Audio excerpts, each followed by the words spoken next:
मनः प्रसादः सौम्यत्वं मौनमात्मविनिग्रहः भावसंशुद्धिरित्येतत् तपोमानसमुच्यते।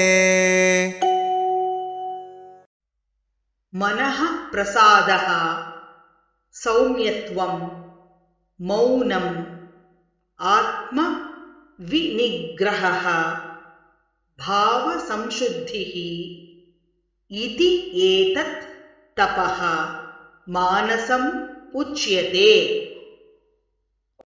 मनः प्रसादः सौम्यत्वं मनः प्रसादः सौम्यत्वं मौनमात्मविनिग्रहः मौनमात्मविनिग्रहः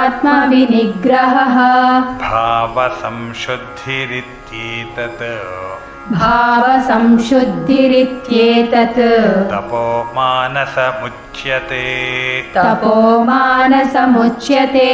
मनः प्रसादः सौम्यत्वं मौनमात्मविनिग्रहः मनः प्रसादः सौम्यत्वं मौनमात्मविनिग्रहः भावसंशुद्धिरित्येतत् तपोमानसमुच्यते। भावसंशुद्धिरित्येतत् तपोमानसमुच्यते।